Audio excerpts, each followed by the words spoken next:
ഇന്നത്തെ class Indian പൊളിറ്റിയിലെ കുറച്ച് previous questions ആണ് നമ്മൾ ഇന്ന് ഡിസ്കസ് ചെയ്യുന്നത്. അപ്പം നമുക്ക് നോക്കാം. ഓക്കെ, അപ്പം എല്ലാവരും ബുക്കും പേനയായിട്ടൊക്കെ ഇരിക്കണേ. കാരണം നിങ്ങളുടെ കൂടെ ക്വസ്റ്റ്യൻസ് പറയുമ്പം നിങ്ങളും കൂടി ആൻസർ ചെയ്ത് അതിൻ്റെ കൂടെ കേട്ട് പോകുന്നതായിരിക്കും കുറച്ച് നല്ലത്. നമുക്ക് ഫസ്റ്റ് ക്വസ്റ്റ്യൻ നോക്കാം. First question, Constituent Assembly drafted the Constitution for Independent India. It was set up under. Okay. Option: Government of India Act 1909, Government of India Act 1919, Indian Independence Act 1947, Cabinet Mission Plan of 1946.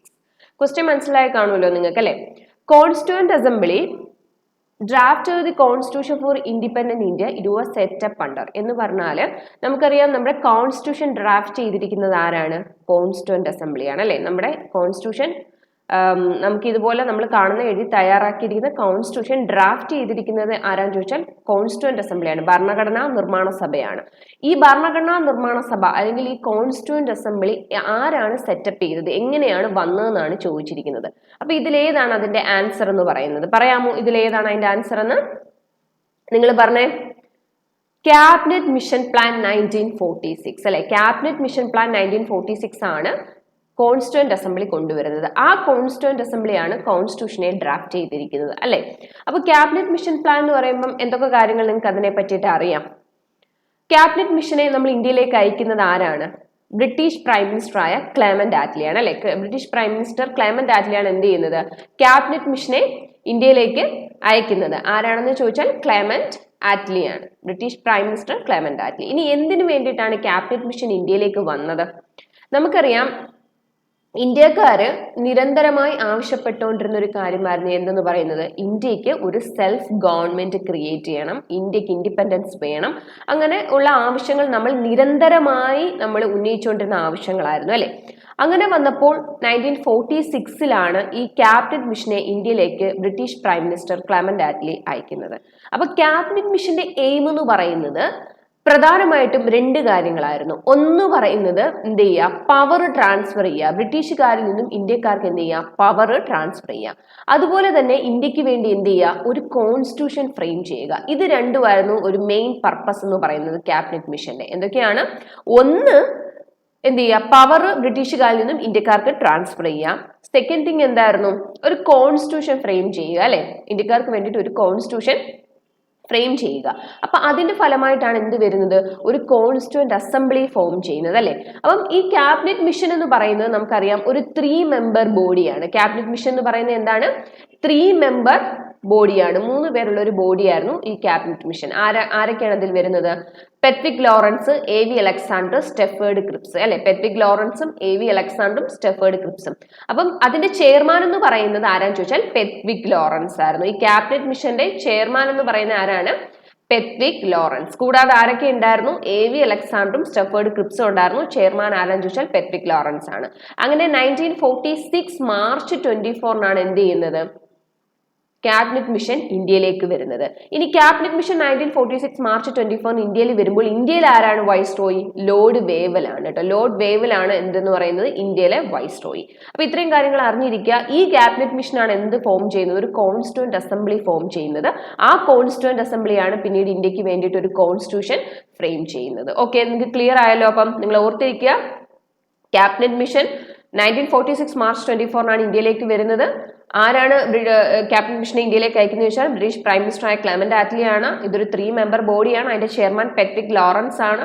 ഇനി cabinet മിഷന്റെ purpose എന്തായിരുന്നു എന്ന് ചോദിച്ചാൽ ഒന്ന് power ബ്രിട്ടീഷുകാരിൽ നിന്നും ഇന്ത്യക്കാർക്ക് transfer ചെയ്യുക, അതിനോടൊപ്പം എന്താണ് ഇന്ത്യക്കാർക്ക് വേണ്ടിയിട്ട് ഒരു കോൺസ്റ്റിറ്റ്യൂഷൻ ഫ്രെയിം ചെയ്യുക. ഇതിന്റെയൊക്കെ റിസൾട്ട് ആയിട്ടാണ് ഒരു ഇൻട്രീം ഗവൺമെന്റ് 1946 സെപ്റ്റംബർ 2 ഫോം ചെയ്യുന്നത്. ഓക്കെ, അപ്പൊ ഫസ്റ്റ് ക്വസ്റ്റ്യൻ ആൻസർ നിങ്ങൾക്ക് മനസ്സിലായല്ലോ. ഇനി എൻ്റെ ക്ലാസ് കേട്ടുകൊണ്ടിരിക്കുന്നവരോട് എനിക്കൊരു കാര്യം പറയാനുള്ളത്, ഇതിൻ്റെ ക്ലാസ്സസ് ഫൗണ്ടേഷൻ ക്ലാസ്സസ് ആയിട്ട് നമ്മുടെ ചാനലിൽ അവൈലബിൾ ആണ്. ഇതിവിടെ ക്വസ്റ്റ്യൻസ് മാത്രമാണ് നമ്മൾ ഡിസ്കസ് ചെയ്യുന്നത്, പ്രീവിയസ് ക്വസ്റ്റ്യൻസ് മാത്രമാണ് നമ്മൾ ഡിസ്കസ് ചെയ്യുന്നത്. അപ്പോൾ ഇതിൻ്റെ ക്ലാസ്സുകൾ വേണമെന്നുണ്ടെങ്കിൽ ഇതിൻ്റെ ഫൗണ്ടേഷൻ ക്ലാസ്സസ് ആയിട്ട് നമ്മുടെ ചാനലിൽ അവൈലബിൾ ആണ്. ആ ക്ലാസ് കണ്ടിട്ട് വന്ന് ഈ ക്വസ്റ്റ്യൻസ് വർക്ക്ഔട്ട് ചെയ്യുമെങ്കിൽ നിങ്ങൾക്ക് കുറച്ചും കൂടി ഈസി ആയിരിക്കും. കാരണം ക്ലാസ് കേട്ട് കഴിയുമ്പോൾ ഈ കാര്യങ്ങളെല്ലാം ക്ലാസ്സിൽ നമ്മൾ പറഞ്ഞിട്ടുണ്ട്, ക്ലാസ് ആയിട്ട് പറഞ്ഞിട്ടുണ്ട്. അപ്പം അത് കേട്ടിട്ട് വരികയാണെങ്കിൽ ക്വസ്റ്റ്യൻസ് കുറച്ചും കൂടി നിങ്ങൾക്ക് ഈസി ആയിട്ട് വർക്ക്ഔട്ട് ചെയ്യാനായിട്ട് സാധിക്കും. ഓക്കെ, അപ്പോൾ ഇത് 2021 RRB NTPCക്ക് ചോദിച്ചൊരു ക്വസ്റ്റൻ ആയിരുന്നു. ക്ലിയർ ആയല്ലോ? ഓക്കെ, നമുക്ക് നെക്സ്റ്റ് ക്വസ്റ്റ്യൻ നോക്കാം. In which year was India declared A republic? ഇത് RRB JEക്ക് ചോദിച്ചൊരു ക്വസ്റ്റൻ ആയിരുന്നു. In which year was India declared republic? India republic ആയ വർഷം ഏതാണെന്ന്. അത് പ്രത്യേകിച്ച് പറയേണ്ട ആവശ്യമില്ലല്ലോ, നിങ്ങൾക്ക് അറിയാമായിരിക്കുമല്ലോ. 47, 48, 50, 55. ഇന്ത്യ എന്നാണ് റിപ്പബ്ലിക് ആയത്? ആൻസർ ചെയ്തത് നിങ്ങൾ 1950 അല്ലെ? 1950 ജാനുവരി 26 എന്ത് ഇന്ത്യ റിപ്പബ്ലിക് എന്നത്. 1950 ജാനുവരി 26. എല്ലാവർക്കും അറിയാവുന്നൊരു ക്വസ്റ്റൻ ആയിരിക്കുമല്ലോ. Next, Who was the president of Constituent Assembly of India after independence? Question എന്താണ്? Who was the president of Constituent Assembly of India after independence? അപ്പം ഇന്ത്യ ആഫ്റ്റർ ഇൻഡിപെൻഡൻസ്, ഇന്ത്യക്ക് സ്വാതന്ത്ര്യം കിട്ടിയതിന് ശേഷം കോൺസ്റ്റിറ്റ്യൂന്റ് അസംബ്ലിയുടെ പ്രസിഡന്റ് ആരാണ്? അപ്പൊ കോൺസ്റ്റിറ്റ്യൂന്റ് അസംബ്ലിയുടെ പ്രസിഡന്റ് അല്ലെങ്കിൽ chairman ആരാണെന്ന് ചോദിച്ചാൽ ആരാണ് അതിന്റെ ആൻസർ? പറഞ്ഞേ. C Rajagopalachari, B Acharya Narendradev, C doctor BR Ambedkar and D doctor Rajendra Prasad. നിങ്ങൾ എൻ്റെ കൂടെ ഇതിന്റെ ആൻസർ ചെയ്യണം. അപ്പൊ കോൺസ്റ്റിറ്റ്യൂന്റ് അസംബ്ലിയുടെ പ്രസിഡന്റ് ആരാണ്? ഇത് 2021 ചോദിച്ച ക്വസ്റ്റൻ ആണ്, റീസെന്റ് ചോദിച്ച ക്വസ്റ്റൻ ആണ്. കോൺസ്റ്റിറ്റ്യൂന്റ് അസംബ്ലിയുടെ പ്രസിഡന്റ് എന്നുള്ളത്. അപ്പൊ അത് ആരാണത്? ആൻസർ ചെയ്തത് നിങ്ങൾ ഡോക്ടർ രാജേന്ദ്ര പ്രസാദ് അല്ലെ? അപ്പം ഈ ഒരു ഏരിയ ഒക്കെ വളരെ ഇമ്പോർട്ടന്റ് ആണ്. ഇവിടെ നിന്നൊക്കെ കുറെ റിപ്പീറ്റഡ് ആയിട്ട് ഇതേ ക്വസ്റ്റ്യൻസ് ചോദിച്ചിട്ടുണ്ട്. അപ്പൊ അതിനൊക്കെ ആ ഇമ്പോർട്ടൻസോട് കൂടി തന്നെ നിങ്ങൾ പഠിക്കുക. അപ്പൊ കോൺസ്റ്റിറ്റ്യൂന്റ് അസംബ്ലി എന്ന് പറയുമ്പോൾ നമുക്കറിയാം, നമ്മൾ പറഞ്ഞു ക്യാബിനറ്റ് മിഷൻ ആണ് കോൺസ്റ്റിറ്റ്യൂന്റ് അസംബ്ലി ഫോം ചെയ്യാൻ കാരണം എന്ന് പറഞ്ഞു. ഈ കോൺസ്റ്റിറ്റ്യൂന്റ് അസംബ്ലിയാണ് കോൺസ്റ്റിറ്റ്യൂഷൻ ഫ്രെയിം ചെയ്തിരിക്കുന്നതെന്നും പറഞ്ഞു നമ്മൾ. അപ്പൊ നമുക്ക് അറിയേണ്ട കാര്യം, ഈ കോൺസ്റ്റിറ്റ്യൂന്റ് അസംബ്ലി ഫോം ചെയ്തത് എന്നാണ്? 1946 ഡിസംബർ 6 കേട്ടോ. 1946 ഡിസംബർ 6 കോൺസ്റ്റിറ്റ്യൂന്റ് അസംബ്ലി ഫോം ചെയ്യുന്നത്. ബട്ട് ഇതിന്റെ ഫസ്റ്റ് മീറ്റിംഗ് നടക്കുന്നത് 1946 ഡിസംബർ 9 കേട്ടോ. ഫസ്റ്റ് മീറ്റിംഗ് നടക്കുന്നത് എന്ന് വെച്ചാൽ 1946 ഡിസംബർ 9. ഈ ഡേറ്റുകൾ മാറിപ്പോരുത്. ഡിസംബർ 6 കോൺസ്റ്റിറ്റ്യൂന്റ് അസംബ്ലി ഫോം ചെയ്യുന്നത്. അതിന്റെ ആദ്യ മീറ്റിംഗ് നടക്കുന്നത് 1946 ഡിസംബർ 9 ആ ഫസ്റ്റ് മീറ്റിംഗിൽ ഏകദേശം ഒരു 207 ആൾക്കാരാണ് പങ്കെടുത്തത് കേട്ടോ. 207. അതിന് അത്ര ഇമ്പോർട്ടൻസ് ഇല്ല എത്ര പേര് പങ്കെടുത്തു എന്നുള്ളത്, ജസ്റ്റ് നിങ്ങളൊന്ന് അറിഞ്ഞിരിക്കുക. അപ്പൊ ആദ്യ മീറ്റിംഗ് എന്ന് പറയുന്നത് 1946 ഡിസംബർ 9 ആദ്യ മീറ്റിംഗിൽ 207 മെമ്പേഴ്സ് ആണ് പങ്കെടുത്തത്. അപ്പം ഈ ഫസ്റ്റ് മീറ്റിംഗ് ഡിസംബർ 9 ഈ ഫസ്റ്റ് മീറ്റിംഗിൽ ആദ്യമായിട്ട് ഈ കോൺസ്റ്റിറ്റ്യൂന്റ് അസംബ്ലിയെ അഡ്രസ്സ് ചെയ്യുന്ന ആരാന്ന് ചോദിച്ചാൽ JB കൃപലാനിയാണ്. ആരാണ്? ആചാര്യ JB കൃപലാനിയാണ് എന്ത് ചെയ്യുന്നത്? അഡ്രസ്സ് ചെയ്യുന്നത്. അല്ലെങ്കിൽ ആദ്യമായിട്ട് ഈ ഭരണഘടനാ സഭയെ അഭിസംബോധന ചെയ്ത വ്യക്തിയാണ് ആചാര്യ JB കൃപലാനി. ഇനി അപ്പോൾ ആ മീറ്റിംഗ് നടക്കുന്ന ഈ ഡിസംബർ 9 അതിന് വേണ്ടിയിട്ട് ഒരു ടെമ്പററി ചെയർമാൻ അല്ലെങ്കിൽ ഒരു ടെമ്പററി പ്രസിഡന്റിനെ തെരഞ്ഞെടുക്കണമായിരുന്നു. ആ ടെമ്പററി പ്രസിഡന്റ് എന്ന് പറയുന്നത് ഡോക്ടർ സച്ചിദാനന്ദ സിൻഹയാണ്. ആരാണ്? സച്ചിദാനന്ദ സിൻഹ. ഇവിടെ ഒരു പ്രശ്നം എന്ന് വെച്ചാൽ നിങ്ങൾക്ക് ഇവിടെ ഒരു കൺഫ്യൂഷൻ ഉണ്ടാവാൻ സാധ്യതയുണ്ട്. ഈ സച്ചിദാനന്ദ സിൻഹയും ഡോക്ടർ രാജേന്ദ്ര പ്രസാദും. ഒരു കൺഫ്യൂഷനും വേണ്ട. ടെമ്പററി ചെയർമാൻ അല്ലെങ്കിൽ ടെമ്പററി പ്രസിഡന്റ് മാത്രമായിരുന്നു സച്ചിദാനന്ദ സിൻഹ, താൽക്കാലികമായി ഒരു അധ്യക്ഷൻ. എന്ന് പറയുമ്പം ഈ സച്ചിദാനന്ദ സിൻഹ എന്ന് പറയുന്നത് അവിടുത്തെ ഒരു ഓൾഡസ്റ്റ് മെമ്പർ ആയിരുന്നു കേട്ടോ. വളരെ സീനിയർ ആയിട്ടുള്ള ഒരു ഓൾഡസ്റ്റ് മെമ്പർ ആയിരുന്നു ഡോക്ടർ സച്ചിദാനന്ദ സിൻഹ. അദ്ദേഹത്തിനെയാണ് ഒരു ടെമ്പററി, ഒരു താൽക്കാലിക അധ്യക്ഷനായിട്ട് തെരഞ്ഞെടുത്തത്. സോ ഡോക്ടർ സച്ചിദാനന്ദ സിൻഹ എന്ന് പറയുന്നത് കോൺസ്റ്റിറ്റ്യൂന്റ് അസംബ്ലിയുടെ ടെമ്പററി പ്രസിഡന്റ് ആണ് അല്ലെങ്കിൽ ടെമ്പററി ചെയർമാൻ ആയിരുന്നു. അത് ആ മീറ്റിംഗ് ഡിസംബർ 9 ആ മീറ്റിംഗിനെ ചെയർ ചെയ്തത് അല്ലെങ്കിൽ അതിനെ എന്ത് ചെയ്തത്? പ്രിസൈഡ് ചെയ്ത്, ആ മീറ്റിംഗ് പ്രിസൈഡ് ചെയ്ത വ്യക്തിയാണ് ഡോക്ടർ സച്ചിദാനന്ദ സിൻഹ. ഒരു ടെമ്പററി ചെയർമാൻ അല്ലെങ്കിൽ ടെമ്പററി പ്രസിഡന്റ് ആയിട്ട് തെരഞ്ഞെടുത്തതാണ് ഡോക്ടർ സച്ചിദാനന്ദ സിൻഹയെ. അപ്പം നിങ്ങൾ മനസ്സിലാക്കിയിരിക്കുക, കോൺസ്റ്റിറ്റ്യൂന്റ് അസംബ്ലി ഫോം ചെയ്ത ഡേറ്റ് എന്ന് വെച്ചാൽ ഡിസംബർ 6 കോൺസ്റ്റിറ്റ്യൂന്റ് അസംബ്ലി ഫോം ചെയ്തത്. ഫസ്റ്റ് മീറ്റിംഗ് എന്നാണെന്ന് ചോദിച്ചാൽ ഡിസംബർ 9 1946 ഡിസംബർ 9 ഫസ്റ്റ് മീറ്റിംഗ് നടക്കുന്നത്. ആ ഫസ്റ്റ് മീറ്റിംഗിൽ അഡ്രസ് ചെയ്ത ആദ്യ വ്യക്തി ആരെന്ന് വെച്ചാൽ ആചാര്യ JB കൃപലാനിയാണ്. ആൻഡ് ടെമ്പററി ചെയർമാൻ ആരാന്ന് ചോദിച്ചാൽ ഡോക്ടർ സച്ചിദാനന്ദ സിൻഹ. പിന്നീട് 1946 ഡിസംബർ 11 എന്ത് സംഭവിക്കുന്നു? പെർമനന്റ് പ്രസിഡന്റിനെ അല്ലെങ്കിൽ പെർമനന്റ് ചെയർമാനെ തിരഞ്ഞെടുക്കുന്നു. ആ പെർമനന്റ് ചെയർമാനാണ് ആരെന്ന് പറയുന്നത്? ഡോക്ടർ രാജേന്ദ്ര പ്രസാദ്. മനസ്സിലായോ? അപ്പൊ 1946 ഡിസംബർ 11 എന്ത് സംഭവിക്കുന്നത്? ഒരു പെർമനന്റ് പ്രസിഡന്റിനെ തെരഞ്ഞെടുക്കുന്നത്. കോൺസ്റ്റിറ്റ്യൂന്റ് അസംബ്ലിയുടെ പെർമനന്റ് പ്രസിഡന്റ്. കോൺസ്റ്റിറ്റ്യൂന്റ് അസംബ്ലിയുടെ പെർമനന്റ് പ്രസിഡന്റ് ആയിട്ട് ആരെ തെരഞ്ഞെടുത്തു? ഡോക്ടർ രാജേന്ദ്ര പ്രസാദിനെ തെരഞ്ഞെടുത്തു 1946 ഡിസംബർ 11. മനസ്സിലായല്ലോ നിങ്ങൾക്കപ്പം?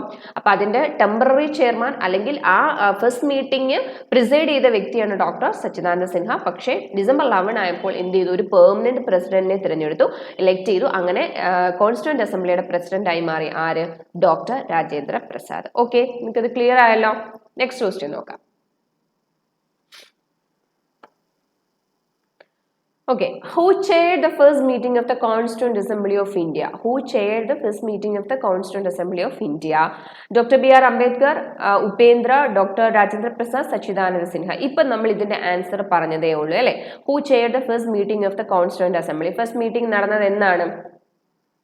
1946 ഡിസംബർ 9 ആയിരുന്നു കോൺസ്റ്റിറ്റ്യൂന്റ് അസംബ്ലിയുടെ ഫസ്റ്റ് മീറ്റിംഗ് എന്ന് പറഞ്ഞു. അപ്പൊ ആ ഫസ്റ്റ് മീറ്റിംഗ് പ്രിസൈഡ് ചെയ്ത് അല്ലെങ്കിൽ ചെയർ ചെയ്തത് ആരാണെന്ന് നമ്മൾ പറഞ്ഞു, സച്ചിദാനന്ദ സിൻഹയാണ്. അപ്പൊ ഇതൊക്കെ അങ്ങോട്ടും ഇങ്ങോട്ടും കൺഫ്യൂഷൻ വരാനുള്ള സാധ്യതയുണ്ട്. അപ്പൊ ക്ലിയർ ആയിട്ട് എക്സാക്ട്ലി ക്ലിയർ ആയിട്ട് എന്ത് ചെയ്യുക, പഠിച്ചു വെച്ചേക്കും അതിൻ്റെ എല്ലാ ആൻസർ. ഒരു കാരണവശാലും ഓപ്ഷൻ കാണുമ്പോൾ തിരിഞ്ഞു പോകാനായിട്ട് പാടില്ല. അപ്പൊ ഇവിടെ ക്വസ്റ്റ്യൻ എന്താണ്, കോൺസ്റ്റിറ്റ്യൂന്റ് അസംബ്ലിയുടെ ഫസ്റ്റ് മീറ്റിംഗ് എന്ന് പറയുന്നത് നമുക്കറിയാം ഡിസംബർ 9 ആണ് 1946. അത് ചെയർ ചെയ്ത വ്യക്തി ആരാണ്, അല്ലെങ്കിൽ അതിനെ പ്രിസൈഡ് ചെയ്ത വ്യക്തി ആരാണ് എന്ന് ചോദിച്ചാൽ ആരാണ്, ഡോക്ടർ സച്ചിദാനന്ദ സിൻഹയാണ്. ഡോക്ടർ സച്ചിദാനന്ദ സിൻഹയാണ് എന്ത് ചെയ്യുന്നത്, കോൺസ്റ്റിറ്റ്യൂന്റ് അസംബ്ലിയുടെ ഫസ്റ്റ് മീറ്റിംഗിനെ പ്രിസൈഡ് ചെയ്യുന്നത്. അവിടെ ടെമ്പററി ചെയർമാനായിട്ട് ഓൾഡസ്റ്റ് മെമ്പർ ആയ സച്ചിദാനന്ദ സിൻഹ എന്ത് ചെയ്തു, ഇലക്ട് ചെയ്തു. സോ ഇതിന്റെ ആൻസർ ആരാണ്, സച്ചിദാനന്ദ സിൻഹ. ഓക്കെ, ക്ലിയർ ആയല്ലോ. Next question. Who among the given is known as the calligrapher of Indian Constitution? Indian കോൺസ്റ്റിറ്റ്യൂഷന്റെ കാലിഗ്രാഫർ എന്നറിയപ്പെടുന്നത് ഈ താഴെ കൊടുത്തിരിക്കുന്നതിൽ ആരാണെന്നാണ് ചോദിച്ചിരിക്കുന്നത്. Option A V Thakkar, B Nandalal Bose, C J B Kripalani and D Prem Behari Narain Raizada. അപ്പൊ നിങ്ങൾ അതൊന്ന് ആൻസർ ചെയ്തേ. Who among the given is known as the calligrapher of Indian constitution. Indian കോൺസ്റ്റിറ്റ്യൂഷന്റെ എന്താണ്, കാലിഗ്രാഫർ എന്നാണ് ചോദിച്ചിരിക്കുന്നത്, കാലിഗ്രാഫിസ്റ്റ് അല്ലെ. അപ്പൊ അതാരാണ്?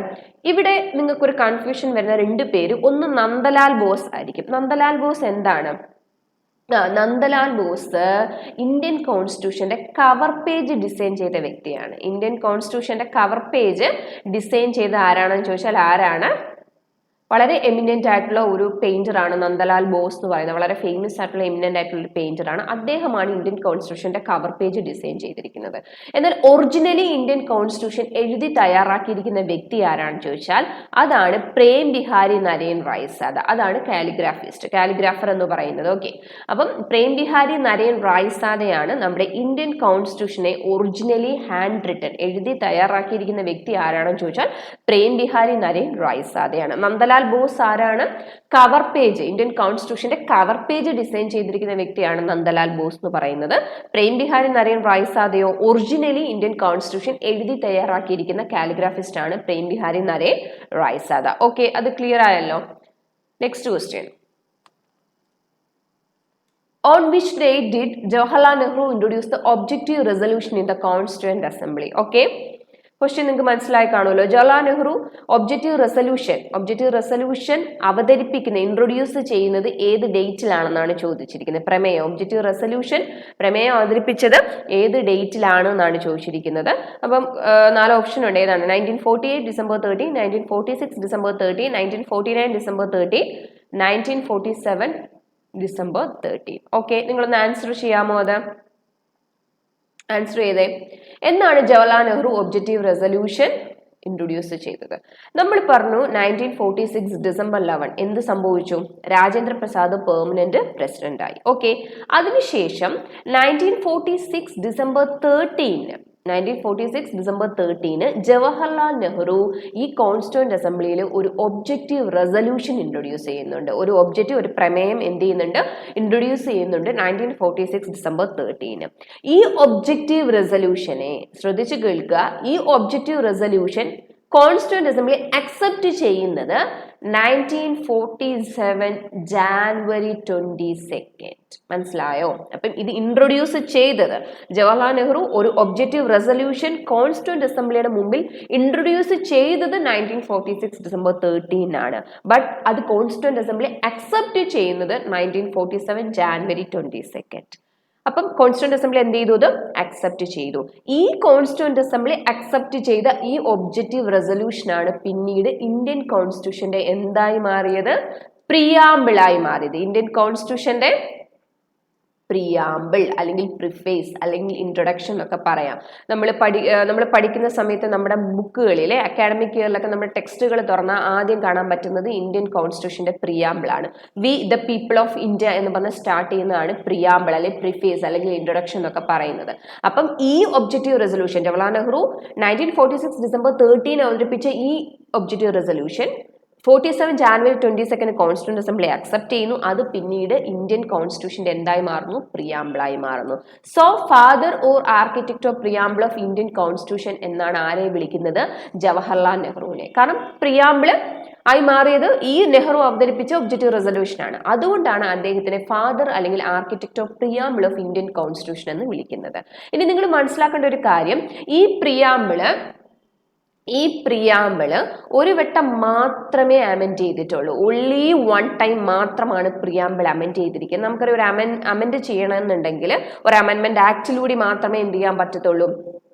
അമെൻഡ് ചെയ്യാൻ പറ്റൂ. പ്രിയാമ്പിൾ അമെൻഡ് ചെയ്ത അമെൻമെന്റ് ആക്ട് ആണ് 42nd അമെൻമെന്റ് ആക്ട് 1976. അപ്പോൾ ഒരു വട്ടം മാത്രമാണ് എന്ത് ചെയ്തിരിക്കുന്നത്?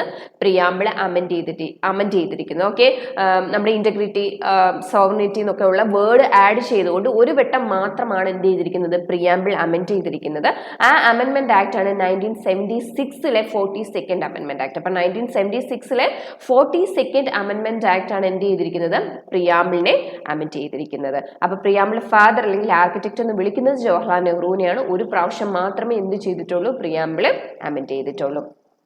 ഓക്കെ, ഇതിനെ പല രീതിയിൽ പ്രിയാമ്പിളിനെ പല രീതിയിൽ ഡിസ്ക്രൈബ് ചെയ്യാറുണ്ട് കേട്ടോ. പ്രിയാമ്പിളിനെ പല രീതിയിൽ ഡിസ്ക്രൈബ് ചെയ്യാറുണ്ട്. പൊളിറ്റിക്കൽ ഹോറോസ്കോപ്പ്, ജസ്റ്റ് ഒന്ന് പറയുന്നേ ഉള്ളൂ. പൊളിറ്റിക്കൽ ഹോറോസ്കോപ്പ് എന്ന് പ്രിയാമ്പിളിനെ വിളിച്ചത് ആരാണെന്ന് അറിയാമോ? പൊളിറ്റിക്കൽ ഹോറോസ്കോപ്പ്, രാഷ്ട്രീയ ജാതകം. പൊളിറ്റിക്കൽ ഹോറോസ്കോപ്പ് എന്ന് വിളിച്ചത് KM മുൻഷിയാണ് കേട്ടോ. KM മുൻഷി. ഞാൻ എന്തിന്റെ ഡിസ്ക്രിപ്ഷൻ ആണ്? പ്രിയാമ്പിളിന്റെ ഡിസ്ക്രിപ്ഷൻ ആണ് പറയുന്നത്. രാഷ്ട്രീയ ജാതകം അല്ലെങ്കിൽ പൊളിറ്റിക്കൽ ഹോറോസ്കോപ്പ് ആണ് പ്രിയാമ്പിൾ എന്ന് വിളിച്ചത് KM മുൻഷിയാണ്. ഇനി ഐഡന്റിറ്റി കാർഡ് ആണെന്ന് വിളിച്ചത് ആരാണെന്ന് അറിയാമോ? ഐഡന്റിറ്റി കാർഡ് എന്ന് വിളിച്ചത് NA പൽക്കിവാല. ആരാണ്? NA പൽക്കിവാലയാണ്. ഈ പ്രിയാമ്പിളിന്റെ ഡിസ്ക്രിപ്ഷൻ ആണ്. പൊളിറ്റിക്കൽ ഹോറോസ്കോപ്പ് എന്ന് KM മുൻഷി വിളിച്ചു. ഐഡന്റിറ്റി കാർഡ് എന്ന് പൽക്കിവാല വിളിച്ചു. കീ ടു ദി കോൺസ്റ്റിറ്റ്യൂഷൻ എന്ന് വിളിച്ചത് ഏണസ്റ്റ് ബാർക്കർ ആണ്. ഏണസ്റ്റ് ബാർക്കർ എന്താ വിളിച്ചത്? കീ ടു ദി കോൺസ്റ്റിറ്റ്യൂഷൻ എന്ന് വിളിച്ചത് ഏണസ്റ്റ് ബാർക്കർ ആണ്. പിന്നെ ഹാർട്ട് ആൻഡ് സോൾ എന്ന് വിളിച്ചത് താക്കൂർദാസ് ഭാർഗവാണ് കേട്ടോ. താക്കൂർദാസ് ഭാർഗവാണ് ഹേർട്ട് ആൻഡ് സോൾ എന്ന് വിളിച്ചു, ഹൃദയവും ആത്മാവും. ഇനി സോൾ ആൻഡ് കീ എന്ന് വിളിച്ചത് നെഹ്റു ആണ്. Soul and key. അപ്പൊ ഈ പ്രിയാമ്പിളിനെ പല രീതിയിലുള്ള ഡിസ്ക്രിപ്ഷൻ ഉണ്ട്. പ്രിയാമ്പിളിന് പൊളിറ്റിക്കൽ ഹോറോസ്കോപ്പ്, രാഷ്ട്രീയ ജാതകമാണെന്ന് KM മുൻഷി വിളിച്ചു. ഐഡന്റിറ്റി കാർഡ് ആണെന്ന് NA Palkhivala, key to the കോൺസ്റ്റിറ്റ്യൂഷന്റെ കീ ആണെന്ന് Ernest Barker, heart and soul ആണെന്ന് Thakurdas Bhargava, soul and key ആണ് പ്രിയാമ്പിൾ എന്ന് നെഹ്റു വിശേഷിപ്പിച്ചു. അപ്പൊ നമ്മളിവിടെ പറഞ്ഞത് ഒബ്ജക്റ്റീവ് റെസൊല്യൂഷൻ ആണ്. നിങ്ങൾക്ക് ക്ലിയർ ആയി കാണുമല്ലോ. അവതരിപ്പിച്ചു, അക്സെപ്റ്റ് ചെയ്തു, പിന്നീട് അത് എന്തോ ആയി മാറി? ഇന്ത്യൻ കോൺസ്റ്റിറ്റ്യൂഷന്റെ പ്രിയാമ്പിളായി മാറി. സോ പ്രിയാമ്പിളിന്റെ ഫാദർ അല്ലെ ആർക്കിടെക്ട് എന്ന് ആരെ വിളിക്കുന്നു? ജവഹർലാൽ നെഹ്റുവിനെ വിളിക്കുന്നു. ഓക്കെ, ക്ലിയർ ആയല്ലോ? Okay, next question. After how many years approximately of debate the constitution of India was signed? Question മനസ്സിലായി കാണുമല്ലോ നിങ്ങൾക്ക്. എത്ര വർഷം എടുത്തു? അപ്രോക്സിമേറ്റ്ലി എത്ര വർഷം എടുത്തു ഇന്ത്യൻ കോൺസ്റ്റിറ്റ്യൂഷൻ സൈൻ ചെയ്യാൻ വേണ്ടിയിട്ട്, അല്ലെങ്കിൽ അത് പ്രോപ്പറായിട്ട് എല്ലാം എഴുതി തയ്യാറാക്കാനായിട്ട് എത്ര സമയം എടുത്തു എന്നാണ് ചോദിക്കുന്നത്. ഓപ്ഷൻ 5, 4, 2, 3. ഓക്കെ, നിങ്ങളൊന്ന് ആൻസർ ചെയ്യാമോ? അത് എത്രയാണ്? 3 years. അത് അപ്രോക്സിമേറ്റ്ലി ആണ്. ഓൾമോസ്റ്റ് 3 years എന്നേ പറയാൻ പറ്റത്തുള്ളൂ. കാരണം 2 years 11 months 18 days. ഇതാണ് കറക്റ്റ് ആയിട്ട് പറഞ്ഞത്. 2 years 11 months 18 days. പിന്നെ അതിനകത്തൊരു 10 or 12 days അല്ലേ റിമെയിൻ ചെയ്യുന്നുള്ളൂ. അപ്പൊ ആ ഒരു ഇത് വെച്ചിട്ട് നമുക്ക് ഓൾമോസ്റ്റ് 3 year എന്ന് തന്നെ പറയാലോ. എക്സാക്ട്ലി പറഞ്ഞു കഴിഞ്ഞാൽ 2 years 11 months 18 days എടുത്തു എന്ത് ചെയ്യാൻ? നമ്മുടെ ഈ കാണുന്ന നമ്മുടെ കോൺസ്റ്റിറ്റ്യൂഷൻ പ്രിപ്പയർ ചെയ്യാനായിട്ട്, കോൺസ്റ്റിറ്റ്യൂഷൻ ഉണ്ടാക്കി എടുക്കാനായിട്ട് എടുത്ത സമയമാണ് 2 years 11 months 18 days എന്ന് പറയുന്നത് കേട്ടോ. അപ്പൊ അവിടെ ക്വസ്റ്റ്യൻ ചോദിച്ചാൽ നിങ്ങൾ എഴുതേണ്ടത് 3 years എന്നാണ്. കാരണം ഓൾമോസ്റ്റ് 3 years ആയല്ലോ. അപ്പൊ അതിന്റെ ആൻസർ ഹൗ മെനി ഇയേഴ്സ് എന്ന് ചോദിച്ചാൽ 3 years. എക്സാക്ട്ലി അറിഞ്ഞിരിക്കുക 2 years 11 month ആൻഡ് 18 days എടുത്തു നമ്മുടെ ഇന്ത്യൻ കോൺസ്റ്റിറ്റ്യൂഷൻ പ്രിപ്പയർ ചെയ്ത് റെഡിയായി വരാൻ എടുത്ത സമയമാണ് 2 years 11 month and 18 days. Okay, next question. Okay, in which year did the constitution of India came into force? അപ്പോൾ അത് എല്ലാവർക്കും അറിയാവുന്ന ഒരു ക്വസ്റ്റ്യൻ ആണ് അല്ലേ. ഇന്ത്യൻ കോൺസ്റ്റിറ്റ്യൂഷൻ എന്നാണ് നിലവിൽ വരുന്നത് എന്നുള്ള ഒരു ക്വസ്റ്റ്യൻ. അപ്പോൾ ഇന്ത്യൻ കോൺസ്റ്റിറ്റ്യൂഷൻ എന്നാണ് നിലവിൽ വരുന്നത് എന്നുള്ളത് നമുക്കറിയാം. എന്നാണ് 1915 ഇന്ത്യൻ കോൺസ്റ്റിറ്റ്യൂഷൻ എന്ത് ചെയ്യുന്നത്, നിലവിൽ വരുന്നത്. ഇതിനകത്തൊരു 3 ഡേറ്റ് നിങ്ങൾ അറിയേണ്ടതായിട്ടുണ്ട്. 1949 November 26, 1950 January 24 and 1950 January 26. Okay. എന്താണ് ഈ ഡേറ്റുകൾ നിങ്ങൾക്ക് മനസ്സിലായോ? 1949 November 26 എന്ന് പറയുന്നത് കോൺസ്റ്റിറ്റ്യൂഷനെ അഡോപ്റ്റ് ചെയ്ത ഡേറ്റ് ആണ്. കോൺസ്റ്റിറ്റ്യൂന്റ് അസംബ്ലി കോൺസ്റ്റിറ്റ്യൂഷനെ അഡോപ്റ്റ് ചെയ്ത ഡേറ്റ് ആണ് 1949 November 26 എന്ന് പറയുന്നത്. ഒരുപാട് വട്ടം എക്സാമിന് ചോദിച്ചുള്ള ഒരു ക്വസ്റ്റ്യനും കൂടിയാണ് കോൺസ്റ്റിറ്റ്യൂന്റ് അസംബ്ലി കോൺസ്റ്റിറ്റ്യൂഷൻ അഡോപ്റ്റ് ചെയ്ത ഡേറ്റ് എന്നാണെന്നുള്ളത്. അപ്പം 1949 November 26 ആണ്. 1949 November 26 എന്ത് ചെയ്യുന്നത്, കോൺസ്റ്റിറ്റ്യൂന്റ് അസംബ്ലി കോൺസ്റ്റിറ്റ്യൂഷനെ അഡോപ്റ്റ് ചെയ്യുന്നത്. ഇനി അതിൽ ഒപ്പുവെക്കുന്ന ഡേറ്റ് ആണ് 1950 January 24 എന്ന് പറയുന്നത്. എന്ത് ചെയ്യുന്നു, കോൺസ്റ്റിറ്റ്യൂഷൻ ഒപ്പുവെക്കുന്ന ഡേറ്റ് ആണ് 1950 January 24. ഇനി 1950 January 26 എന്ന് പറയുന്നത് നിലവിൽ വന്ന ഡേറ്റും. അപ്പോൾ ഇത് മൂന്നും ഓർത്തിരിക്കുക. കോൺസ്റ്റിറ്റ്യൂന്റ് അസംബ്ലി കോൺസ്റ്റിറ്റ്യൂഷൻ അഡോപ്റ്റ് ചെയ്ത ഡേറ്റ് എന്താണെന്ന് ചോദിച്ചാൽ 1949 November 26 അഡോപ്റ്റ് ചെയ്തിരിക്കുന്നത്. സൈൻ ചെയ്ത 1950 January 24 നിലവിൽ വന്നതെന്ന് വെച്ചാൽ 1950 January 26 ഓക്കെ. അപ്പോൾ ഈ November 26 പ്രത്യേകത എന്താണ്? കോൺസ്റ്റിറ്റ്യൂഷൻ ഡേ ആണ്, നാഷണൽ ലോ ഡേ ആണ്. 2 ഡേയും ഉണ്ട്, കോൺസ്റ്റിറ്റ്യൂഷൻ ഡേയും ഉണ്ട്. ആക്ച്വലി 2015 മുതലാണ് കോൺസ്റ്റിറ്റ്യൂഷൻ ഡേ ആയിട്ട് ആചരിക്കാൻ തുടങ്ങിയത്. അതിന് മുമ്പ് വരെ നാഷണൽ ലോ ഡേ ആയിരുന്നു കേട്ടോ, ദേശീയ നിയമദിനം. Okay, national law day. അപ്പം November 26 എന്ന് പറഞ്ഞാൽ കോൺസ്റ്റിറ്റ്യൂഷൻ ഡേയും ഉണ്ട്, നാഷണൽ ലോ ഡേയും ഉണ്ട്. ജസ്റ്റ് നിങ്ങളൊന്ന് മെൻഷൻ ചെയ്യുക. അപ്പം ഈ ഡേറ്റുകൾ മനസ്സിലായല്ലോ. അപ്പം നിലവിൽ വന്നു 1950 January 26. Next question. Who was the first foreign minister of independent India? നല്ലൊരു ക്വസ്റ്റ്യൻ ആണത്. ആദ്യത്തെ foreign minister, first foreign minister of independent India. നമുക്കറിയാവുന്ന കാര്യമാണ് ഇൻട്രീം ഗവൺമെന്റ് വന്നിട്ടുണ്ടായിരുന്നു. 1946 September 2 ഒരു ഇൻട്രീം ഗവൺമെന്റ് ഫോം ചെയ്തു. ക്യാബിനറ്റ് മിഷന്റെ റിസൾട്ട് ആയിട്ട് ഒരു ഇൻട്രീം ഗവൺമെന്റ്, താൽക്കാലിക ഗവൺമെന്റ് ഒക്കെ നമുക്ക് ഫോം ചെയ്തായിരുന്നു. ഇവിടെ ക്വസ്റ്റ്യൻ എന്ന് വെച്ചാൽ ഇന്ത്യ ഇൻഡിപെൻഡന്റ് ആയതിനു ശേഷമുള്ള ഫസ്റ്റ് ഫോറിൻ മിനിസ്റ്റർ ആരാണെന്നാണ് ചോദിച്ചേക്കുന്നത്. ബൽദേവ് സിംഗ്, വി ഗിരി, ജവഹർലാൽ നെഹ്റു, അതുപോലെ തന്നെ ഡോക്ടർ രാധാകൃഷ്ണൻ. അപ്പൊ ഇതിന്റെ ആൻസർ എന്താണ് എന്ന് നിങ്ങൾ ചിന്തിച്ചിട്ട് ആൻസർ ചെയ്തേ. ഇൻഡിപെൻഡന്റ് ഇന്ത്യയുടെ ആദ്യ ഫോറിൻ മിനിസ്റ്റർ ആരാണെന്നാണ് ചോദിച്ചിരിക്കുന്നത്. ആരാണ്? ജവഹർലാൽ നെഹ്റു ആണ്. നമുക്കറിയാം ഇന്ത്യ ഇൻഡിപെൻഡന്റ് ആയി, അതിനുശേഷം ഇന്ത്യയുടെ ആദ്യത്തെ പ്രൈം മിനിസ്റ്റർ ആരാണ്? ഇപ്പൊ എല്ലാവർക്കും അറിയാവുന്ന ക്വസ്റ്റ്യൻ ആണ് അല്ലെ. പ്രൈം മിനിസ്റ്റർ ആരാണെന്ന് ചോദിച്ചാൽ ആരാണ്? നെഹ്റു ആണ്. അപ്പൊ നെഹ്റു എന്ന് പറയുന്നത് ഇൻഡിപെൻഡന്റ് ഇന്ത്യയുടെ ആദ്യത്തെ പ്രൈം മിനിസ്റ്റർ മാത്രമല്ലായിരുന്നു, എക്സ്റ്റേണൽ അഫയേഴ്സ് ഉണ്ടായിരുന്നു കേട്ടോ. External affairs. ഈ എക്സ്റ്റേണൽ അഫേഴ്സ് എന്ന് പറയുന്നതല്ലേ ഫോറിൻ മിനിസ്റ്റർ. അപ്പം ആദ്യത്തെ പ്രൈം മിനിസ്റ്റർ, എക്സ്റ്റേണൽ അഫേഴ്സ്, അതുപോലെ കോമൺവെൽത്ത് കാറ്റഗറിയും നെഹ്റു തന്നെയായിരുന്നു കൈകാര്യം ചെയ്തത്. കോമൺവെൽത്ത് ഇതെല്ലാം നെഹ്റുവിനായിരുന്നു. First prime minister, external affairs, Commonwealth എല്ലാം ജവഹർലാൽ നെഹ്റു ആയിരുന്നു. അതുകൊണ്ട് തന്നെ ഫസ്റ്റ് ഫോറിൻ മിനിസ്റ്റർ ആരാണെന്ന് ചോദിച്ചാലും ആരാണ്? നെഹ്റു ആണ്. നെഹ്റു ആയിരുന്നു ഫസ്റ്റ് ഫോറിൻ മിനിസ്റ്റർ. അങ്ങനെയാണെങ്കിൽ ആദ്യത്തെ ഹോം മിനിസ്റ്റർ അല്ലെങ്കിൽ ആദ്യത്തെ ഡെപ്യൂട്ടി പ്രൈം മിനിസ്റ്റർ, ആദ്യത്തെ ഡെപ്യൂട്ടി പ്രൈം മിനിസ്റ്റർ അല്ലെങ്കിൽ ആദ്യത്തെ ഹോം മിനിസ്റ്റർ പറയാമോ നിങ്ങൾക്ക് ആരാണെന്ന്?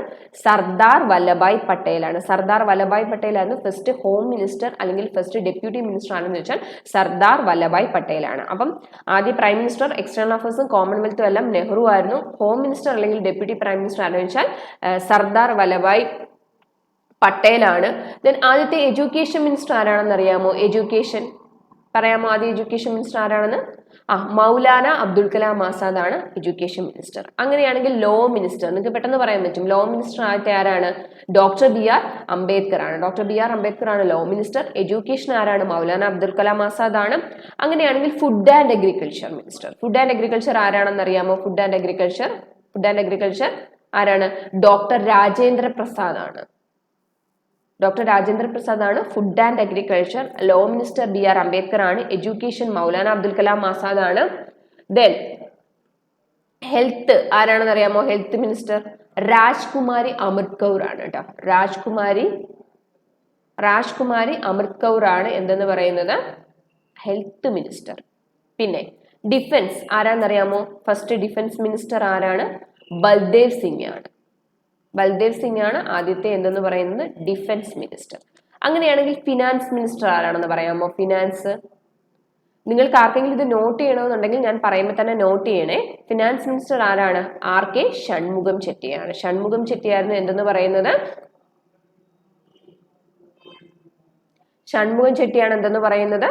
ഫിനാൻസ് മിനിസ്റ്റർ എന്ന് ചോദിച്ചാൽ ഷൺമുഖം ചെട്ടി. അതുപോലെ റെയിൽവേ ആൻഡ് ട്രാൻസ്പോർട്ട് ചോദിച്ചാൽ ആദ്യത്തെ റെയിൽവേ ആൻഡ് ട്രാൻസ്പോർട്ട് മിനിസ്റ്റർ ആരായിരുന്നു? ജോൺ മത്തായി അല്ലെ? മലയാളിയായ ജോൺ മത്തായി ആയിരുന്നു first railway and transport minister. Okay, അപ്പം ഏകദേശം ഫസ്റ്റ് ഇൻഡിപെൻഡന്റ് ഇന്ത്യയുടെ കുറെ മിനിസ്റ്റേഴ്സിനെ, വളരെ പ്രധാനപ്പെട്ട ആൾക്കാരെ നമ്മൾ കണ്ടു കഴിഞ്ഞു. എക്സ്റ്റേണൽ അഫയേഴ്സ് അല്ലെങ്കിൽ ഫോറിൻ മിനിസ്റ്റർ അല്ലെങ്കിൽ കോമൺവെൽത്ത് അല്ലെങ്കിൽ ഫസ്റ്റ് പ്രൈം മിനിസ്റ്റർ എന്ന് വെച്ചാൽ നെഹ്റു ആണ്. ഫസ്റ്റ് ഹോം മിനിസ്റ്റർ അല്ലെങ്കിൽ deputy prime minister Sardar Vallabhbhai Patel ആണ്. പിന്നെ നമ്മൾ പറഞ്ഞ എന്താണ്? Food and agriculture Rajendra Prasad ആണ്. ഹെൽത്ത് രാജ്കുമാരി അമൃത്കർ. ഡിഫൻസ് ആണെങ്കിൽ ബൽദേവ് സിംഗ്. ലോ ആണെങ്കിൽ BR അംബേദ്കർ. പിന്നെ എഡ്യൂക്കേഷൻ ആണെങ്കിൽ Maulana Abdul Kalam Azad. Then railway and transport John Mathai. Finance ആണെങ്കിൽ ആരാണ്? RK ഷൺമുഖം ചെട്ടി. ഓക്കെ, അപ്പൊ അതിന്റെ ആൻസർ ആരാണ്? ആദ്യത്തെ ഫോറിൻ മിനിസ്റ്റർ ആരാണ്? Jawaharlal Nehru. Okay, next question. The total number of articles that were present originally in the Indian Constitution during its implementation. അപ്പം ഇത് പ്രത്യേകിച്ച് പറയേണ്ട ആവശ്യമില്ല. ക്വസ്റ്റ്യൻ കാണുമ്പോൾ പിന്നെ കൺഫ്യൂഷൻ ആകി പോകരുത്, നന്നായി ശ്രദ്ധിക്കുക. The total number of articles that were present originally. ആ ഒറിജിനലി എന്ന് പറയുന്ന ഒരു വേർഡ് കാണുമ്പോൾ അവിടെ ഒരു കൺഫ്യൂഷൻ വരാൻ പാടില്ല. Originally in the Indian constitution during it's implementation. അപ്പം കോൺസ്റ്റിറ്റ്യൂഷൻ ഇംപ്ലിമെന്റ് ചെയ്യുമ്പോൾ ഒറിജിനലി എത്ര ആർട്ടിക്കിൾസ് ഉണ്ടായിരുന്നു എന്നുള്ളതാണ്. അപ്പം എത്ര ആർട്ടിക്കിൾസ് ഉണ്ടായിരുന്നു? 395. ഇവിടെ ഓപ്ഷനിൽ 448 ഉണ്ടായിരുന്നെങ്കിൽ പിന്നെയും നിങ്ങൾക്ക് ഒരു കൺഫ്യൂഷൻ വരും. ഓപ്ഷനിൽ 448 ഇല്ലാത്ത സ്ഥിതിക്ക് നിങ്ങൾക്ക് കൺഫ്യൂഷൻ വരാൻ സാധ്യതയില്ല. കാരണം നമുക്കറിയാം കോൺസ്റ്റിറ്റ്യൂഷൻ നിലവിൽ വരുമ്പോൾ എത്ര ആർട്ടിക്കിൾസ് ഉണ്ടായിരുന്നു? 395. At present of 448. സോ ഈ ഓപ്ഷൻ ഇല്ലാത്ത സ്ഥിതിക്ക് നിങ്ങൾക്ക് തെറ്റാൻ സാധ്യതയില്ല. അപ്പൊ ഒറിജിനലി എന്ന് ചോദിച്ചാൽ ഇന്ത്യൻ കോൺസ്റ്റിറ്റ്യൂഷൻ നിലവിൽ വരുമ്പോൾ ഇംപ്ലിമെന്റ് ചെയ്യുമ്പോൾ എത്ര ആർട്ടിക്കിൾസ് ഉണ്ടായിരുന്നു എന്നുള്ളതാണ്.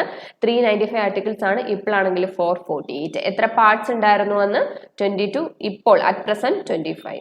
ഷെഡ്യൂൾ 8 ഇപ്പോൾ 12. അപ്പൊ എത്ര പാർട്സ് ഉണ്ടായിരുന്നു? 22 ഉണ്ടായിരുന്നു. ഓക്കെ, അന്ന് 22 പാർട്സ്, ഇപ്പോഴാണെങ്കിൽ 25. ഷെഡ്യൂൾ അന്ന് 8, ഇപ്പോഴാണെങ്കിൽ 12 ഷെഡ്യൂൾസ്. ഇപ്പോൾ എത്ര ആർട്ടിക്കിൾ ഉണ്ട്? 448. അന്നാണെങ്കിൽ 395 ആർട്ടിക്കിൾസ്. ഓക്കെ, ക്ലിയർ ആയല്ലോ? Next question. Who gave the idea of Constituent Assembly of India for the first time? Who gave the idea of Constituent Assembly of India for the first time? ഇന്ത്യക്ക് ഒരു constituent assembly form ചെയ്യണം അല്ലെങ്കിൽ ഒരു constitution frame ചെയ്യണം എന്നുള്ളൊരു idea ആദ്യമായി മുന്നോട്ട് വെച്ച വ്യക്തി ആരാണെന്നാണ് ചോദിക്കുന്നത്. Doctor BR Ambedkar, MN Roy, BN Rao and doctor Rajendra Prasad. അപ്പം ഇന്ത്യക്ക് ഒരു കോൺസ്റ്റിറ്റ്യൂഷൻ വേണം അല്ലെങ്കിൽ ഇന്ത്യക്ക് ഒരു കോൺസ്റ്റിറ്റ്യൂന്റ് അസംബ്ലി ഫോം ചെയ്യണം എന്നുള്ളൊരു ഐഡിയ ആദ്യമായി മുന്നോട്ട് വെച്ച വ്യക്തി ആരാന്ന് ചോദിച്ചാൽ MN റോയി ആണ്. MN റോയി 1934 ഇങ്ങനെ ഒരു ആശയം ആദ്യമായിട്ട് ഇദ്ദേഹം മുന്നോട്ട് വെക്കുന്നത്. നമുക്കൊരു കോൺസ്റ്റിറ്റ്യൂന്റ് അസംബ്ലി വേണം, അതിലൂടെ ഒരു കോൺസ്റ്റിറ്റ്യൂഷൻ ഫ്രെയിം ചെയ്യണം എന്നൊരു ആശയം 1934 MN റോയി ആദ്യമായി മുന്നോട്ട് വെക്കുന്നത്. നരേന്ദ്ര ഭട്ടാചാര്യ അദ്ദേഹത്തിന്റെ ഒഫീഷ്യൽ നെയിമാണ്. ഈ MN റോയുടെ ഒഫീഷ്യൽ നെയിമാണ് എന്തെന്ന് പറയുന്നത്? നരേന്ദ്ര ഭട്ടാചാര്യ. ഇദ്ദേഹം ആരാണ്? നരേന്ദ്ര ഭട്ടാചാര്യ ആരാണ്? ഇദ്ദേഹത്തിന്റെ പ്രാധാന്യം എന്താണ്?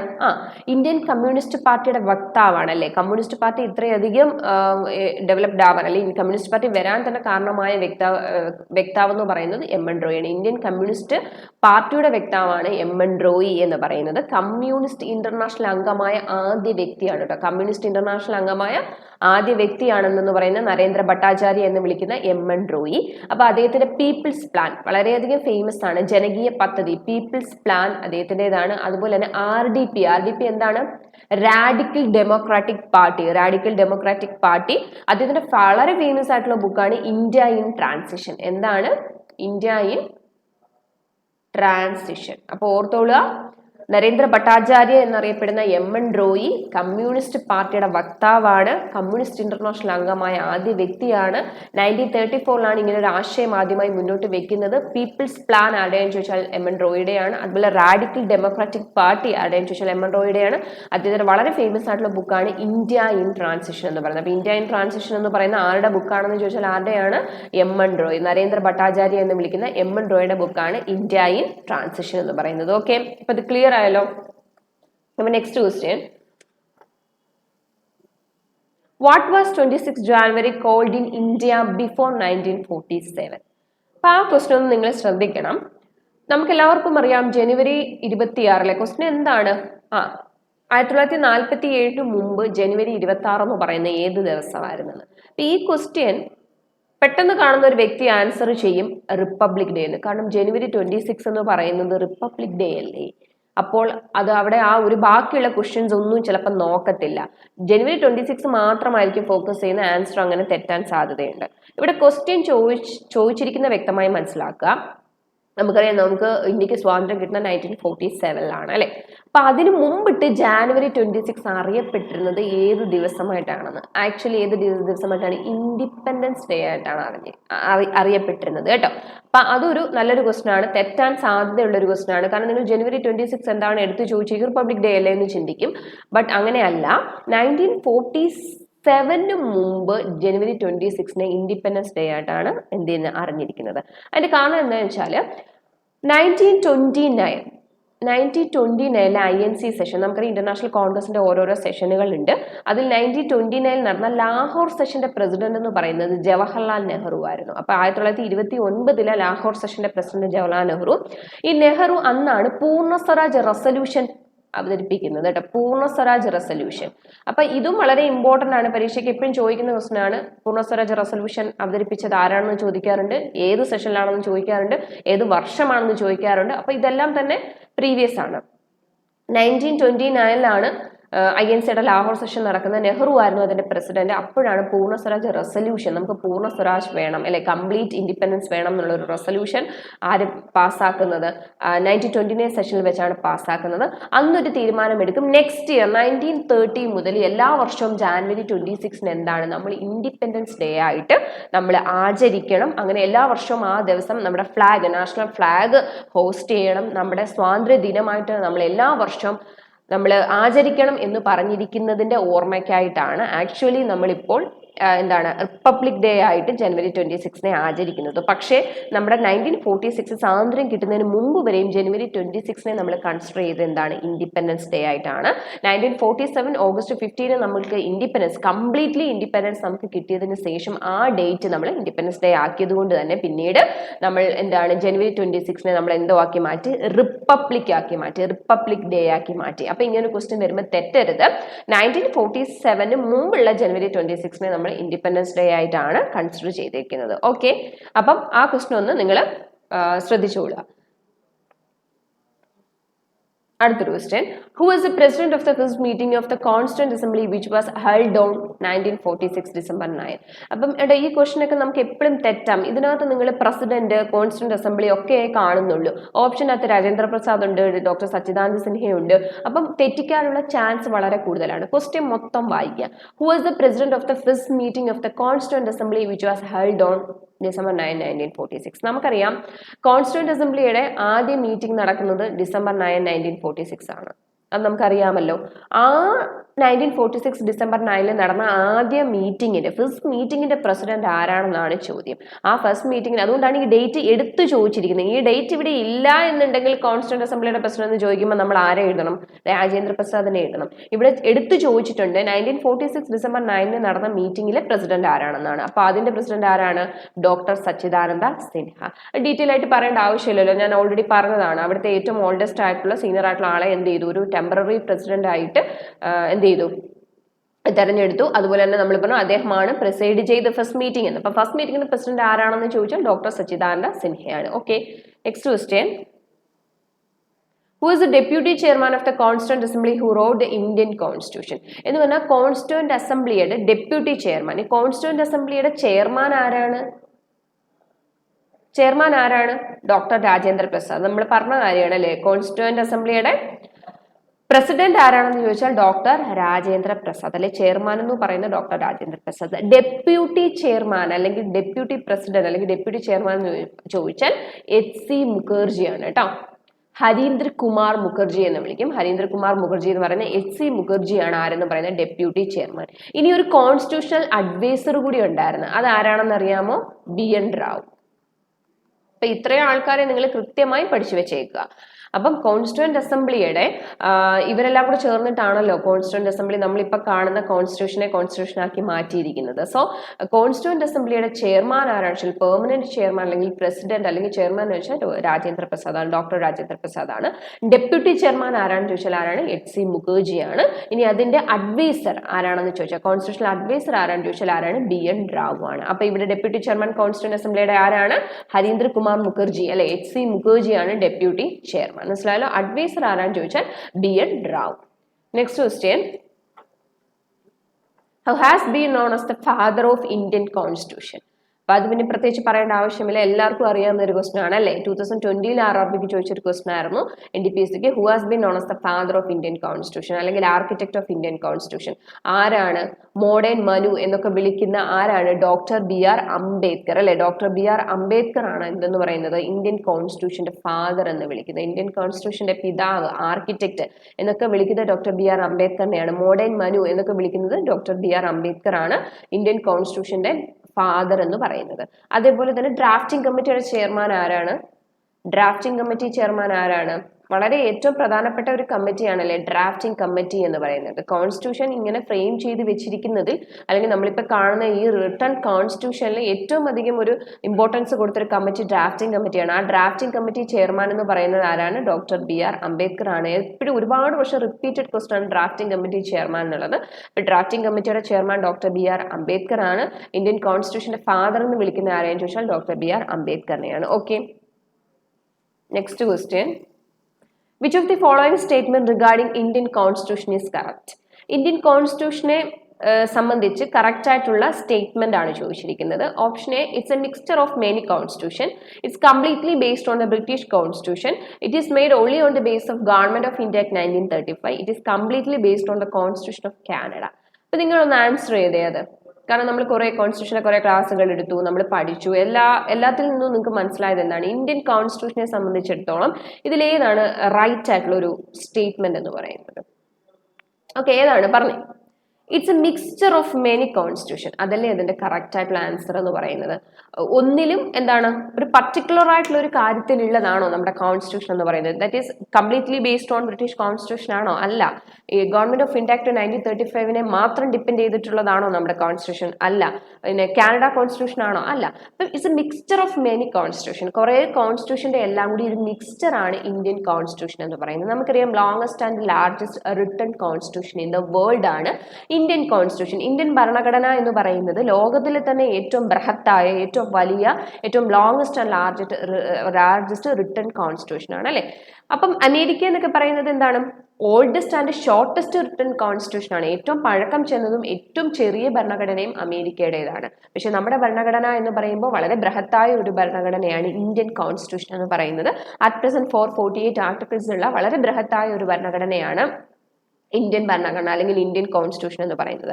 അപ്പം ഇതെന്ന് പറയുന്നത് ആക്ച്വലി ഒരു മിക്സ്ചർ ആണ് അല്ലെ, മിക്സ്ചർ ആണ്. ആക്ച്വലി നമ്മുടെ എക്കണോമി എന്ന് പറയുന്നത് ഒരു മിക്സ്ഡ് എക്കണോമിയാണ്. ആൻഡ് നമ്മുടെ കോൺസ്റ്റിറ്റ്യൂഷൻ എന്ന് പറയുന്നത് മിക്സ്ചർ ആണ്, എല്ലാത്തിൻ്റെയും കൂടി ഒരു മിക്സ്ചർ ആണ്. ഒരു പർട്ടിക്കുലർ ആയിട്ട് ഒരു കാര്യത്തിൽ നിന്ന് മാത്രം ഡിപ്പെൻഡ് ചെയ്തിട്ടുള്ള ഒരു കോൺസ്റ്റിറ്റ്യൂഷൻ അല്ല.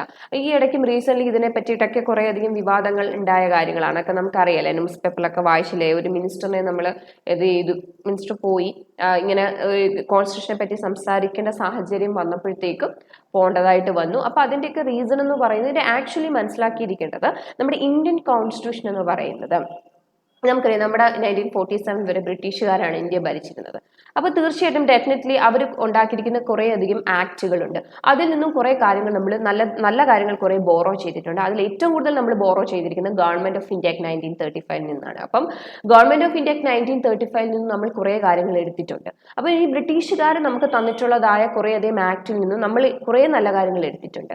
അതിലുപരി നമുക്കറിയാം നമുക്കൊരു വലിയൊരു ഫ്രീഡം ഫൈറ്റേഴ്സ് ഇവിടെ ഉണ്ടായിരുന്നു. ഇന്ത്യക്ക് വളരെ വലിയ രീതിയിലുള്ള ഫ്രീഡം ഫൈറ്റേഴ്സ് മഹാത്മാഗാന്ധി, നെഹ്റു, ലാല ലജ്പത് റായ്, ബാലഗംഗാധര തിലക്, ഗോപാലകൃഷ്ണ ഗോഖലെ, ഭഗത് സിംഗ്, അങ്ങനെ കുറേ അധികം ഫ്രീഡം ഫൈറ്റേഴ്സ് നമുക്ക് ഉണ്ടായിരുന്നു. അപ്പൊ അവരുടെ എല്ലാം സംഭാവനകൾ, അവർ നമുക്ക് തന്നിട്ടുള്ള, നമ്മളെ പഠിപ്പിച്ചിട്ടുള്ള അവരുടേതായ കുറേ സംഭാവനകളുണ്ട് നമ്മുടെ ഇന്ത്യൻ കോൺസ്റ്റിറ്റ്യൂഷന്. ദെൻ കുറേ ഫോറിൻ കൺട്രീസിൽ നിന്ന് നമ്മൾ കുറേ കാര്യങ്ങൾ ബോറോ ചെയ്തിട്ടുണ്ട്. ഇപ്പൊ ലൈക്ക് അമേരിക്കയിൽ നിന്നും അയർലൻഡിൽ നിന്നും ബ്രിട്ടനിൽ നിന്നും ഒക്കെ കുറേ കാര്യങ്ങൾ നമ്മൾ ബോറോ ചെയ്തിട്ടുണ്ട്. നമുക്കറിയാം ഇപ്പൊ സിറ്റിസൺഷിപ്പ് നമ്മൾ ബ്രിട്ടനിൽ നിന്നാണ്, ഫണ്ടമെന്റൽ റൈറ്റ് നമ്മൾ അമേരിക്കയിൽ നിന്നാണ് എടുത്തിരിക്കുന്നത്. എടുത്തിരിക്കുന്നത്. അതുപോലെ തന്നെ ഡിറക്റ്റീവ് പ്രിൻസിപ്പിൾ എടുത്തിരിക്കുന്ന ഐറിഷ് കോൺസ്റ്റിറ്റ്യൂഷനിൽ നിന്നാണ്. അപ്പോൾ പല പല രാജ്യങ്ങളുടെ കോൺസ്റ്റിറ്റ്യൂഷനിൽ നിന്നും നമ്മൾ കുറേ കാര്യങ്ങൾ നമ്മൾ ബോറോ ചെയ്തിട്ടുണ്ട്. പിന്നെ നമ്മുടെ ഫ്രീഡം ഫൈറ്റേഴ്സ് നമുക്ക് തന്നിട്ടുള്ള സംഭാവനകൾ കുറേ ഉണ്ട്. പിന്നെ നമ്മൾ ബ്രിട്ടീഷുകാരിൽ നിന്ന് എടുത്തിട്ടുള്ള നല്ല കുറേ കാര്യങ്ങളുണ്ട്. അപ്പം സോ ഇതെല്ലാം കൂടെ കൂടിച്ചേരുന്നതാണ് ഇന്ത്യൻ കോൺസ്റ്റിറ്റ്യൂഷൻ. നമ്മൾ പറഞ്ഞു ഓൾമോസ്റ്റ് ഒരു 3 years കൊണ്ട് നമ്മൾ എഴുതി തയ്യാറാക്കിയതാണ് ഈ കോൺസ്റ്റിറ്റ്യൂഷൻ എന്ന് പറയുന്നത്. അപ്പം അതിൻ്റെ ഒരു വലിപ്പം, ആ ഒരു കോൺസ്റ്റിറ്റ്യൂഷൻ്റെ ആ ഒരു ഇതൊന്നും നിങ്ങൾ മനസ്സിലാക്കും. ഇത്രയും ബൃഹത്തായ ഒരു ഭരണഘടന ഇത്രയും കാര്യങ്ങളിൽ നിന്നും എടുത്ത ഒരു മിക്സ്ചർ ഓഫ് മെനി കോൺസ്റ്റിറ്റ്യൂഷൻ ആണ്. അല്ലാതെ നമ്മൾ പർട്ടിക്കുലർലി ഒരു കോൺസ്റ്റിറ്റ്യൂഷനെ മാത്രം ഡിപ്പെൻഡ് ചെയ്തിട്ടുള്ളതല്ല. കുറേ നമ്മുടെ കയ്യിൽ നിന്നുള്ള കുറേ കോൺട്രിബ്യൂഷൻസ് ഉണ്ട്. പിന്നെ നമ്മൾ ഫോറിൻ കൺട്രിയിൽ നിന്ന് കുറേ കോൺട്രിബ്യൂട്ട് ചെയ്തിട്ടുണ്ട്. നമ്മുടെ ബ്രിട്ടീഷുകാരിൽ നിന്ന് നല്ലതായ കുറേ കാര്യങ്ങൾ എടുത്തിട്ടുണ്ട്.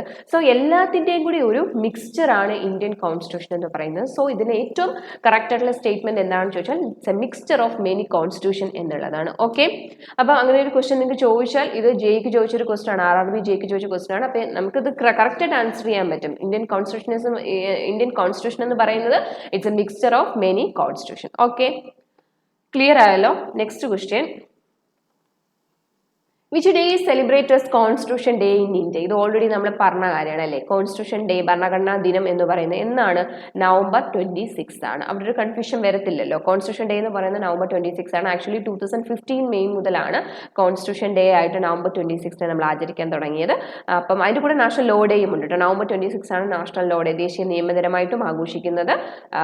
പിന്നെ November 26 ആണ്. ഇത് 2 ഷിഫ്റ്റിലായിട്ട് ചോദിച്ചിട്ടുണ്ട്. 2018-ലും 2016-ലും ചോദിച്ച ക്വസ്റ്റൻ ആണ്.